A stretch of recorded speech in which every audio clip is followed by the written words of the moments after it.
الحمد للہ رب العالمین والصلاة والسلام علی رسولہ الکریم وبعد۔ اللہ کے فضل و کرم سے گزشتہ دو رمضان المبارک نماز تراویح کے دوران نماز تراویح میں پڑھی جانے والی منزل، اس کا حرف بحرف محاورتاً ترجمہ اللہ کے فضل و کرم سے پیش کیا جاتا، اور اس کے ساتھ ساتھ بعض اہم مقامات کی توضیح اور تفسیر بیان کی جاتی، جس کو الحمدللہ تشریف لانے والے، نماز تراویح میں شرکت کرنے والے تمام حضرات و خواتین نے بہت پسند کیا، اور پھر اس بار بھی اس سلسلے کو جاری رکھنے کا پروگرام رکھا گیا، لیکن لاک ڈاؤن کی وجہ سے وہ سلسلہ اس بار جاری نہ ہو سکا۔ بہرحال آج اللہ کے فضل و کرم سے ہم اس سلسلے کو آن لائن شروع کر رہے ہیں، تو سورۃ الفاتحہ سے اللہ کے فضل و کرم سے اس کا آغاز کرتے ہیں۔ قرآن پاک کی سب سے پہلی سورت ہے سورۃ الفاتحہ۔ اس کے بہت سے زیادہ فضائل و مناقب قرآن و حدیث کے اندر بیان کیے گئے ہیں۔ قرآن پاک میں جو السبع المثانی کہا گیا، 7 بار بار پڑھی جانے والی آیات مبارکہ، وہ یہی 7 آیات ہیں سورۃ الفاتحہ۔ الفاتحہ یعنی افتتاح کرنے والی، کھولنے والی، شروع کرنے والی۔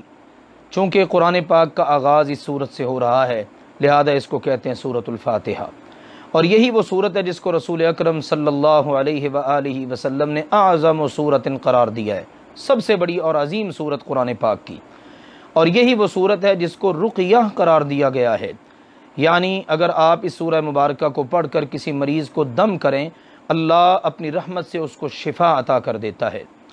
اور بھی اس کے بہت سارے نام اور اس کے فضائل و مناقب کی باتیں ہیں، چونکہ ہمارے ہاں اس وقت بھی اختصار مد نظر ہے، لہٰذا ان تمام باتوں کو ذکر نہیں کیا جا سکے گا۔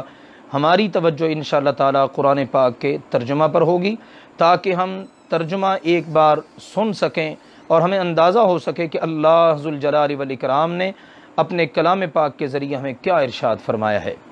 تو آئیے شروع کرتے ہیں۔ اعوذ باللہ من الشیطان الرجیم، میں اللہ کی پناہ میں آتا ہوں شیطان مردود سے۔ بسم اللہ الرحمن الرحیم، شروع کرتے ہیں اللہ تعالیٰ کے نام سے جو بڑا ہی رحم فرمانے والا اور انتہائی مہربان ہے۔ الحمدللہ رب العالمین، تمام تعریفیں اللہ تعالیٰ کے لیے ہیں جو تمام جہانوں کا رب ہے۔ الرحمن الرحیم، بے حد رحم کرنے والا اور نہایت مہربان ہے۔ مالک یوم الدین، بدلے کے دن کا مالک ہے۔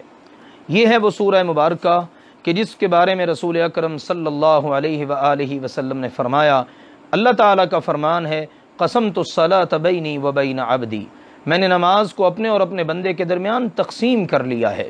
اس حدیث کی روشنی میں الصلاۃ سے مراد ہے سورۃ الفاتحہ، اور یہ جو پہلی آیات مبارکہ جو ابھی آپ نے سماعت کی ہیں ترجمے کے ساتھ، یہ ہے بندے کا معاملہ، یعنی بندہ اپنے اللہ ذوالجلال والاکرام کی تعریف کرتا ہے، حمد بیان کرتا ہے، ثنا بیان کرتا ہے، بزرگی بیان کرتا ہے، اور ہر آیت کے جواب میں اللہ تعالیٰ جواب فرماتا ہے، ارشاد جیسا کہ حدیث میں ہے، فرمایا جب بندہ کہتا ہے الحمدللہ رب العالمین، تو اللہ تعالیٰ فرماتا ہے حمدنی عبدی، میرے بندے نے میری حمد بیان کر دی ہے۔ بندہ کہتا ہے الرحمن الرحیم، اللہ تعالیٰ فرماتا ہے اثنا علی عبدی، میرے بندے نے میری ثنا بیان کر دی ہے۔ مالک یوم الدین، بندہ یہ پڑھتا ہے اللہ ذوالجلال والاکرام عرش بری سے فرماتا ہے مجدنی عبدی، میرے بندے نے میری بزرگی بیان کر دی ہے۔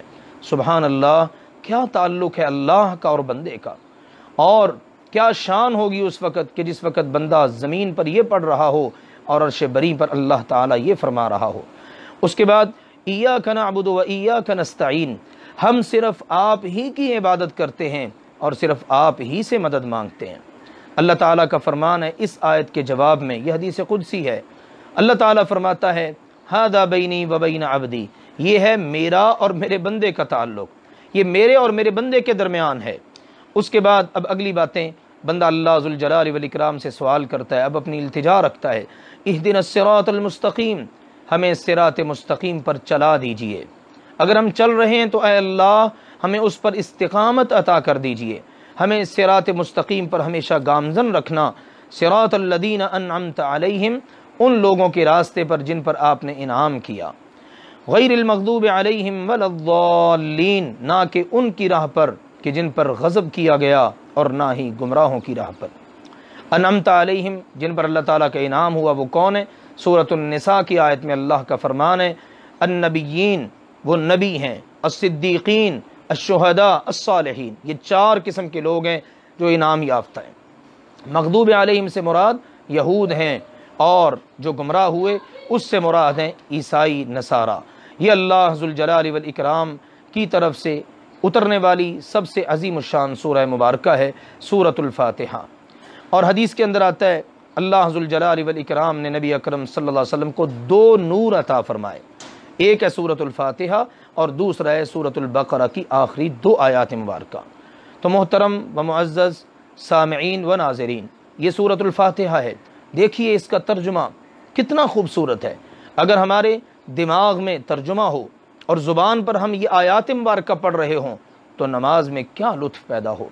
اور اسی لیے سورت کا نام ہے الصلاۃ، نماز۔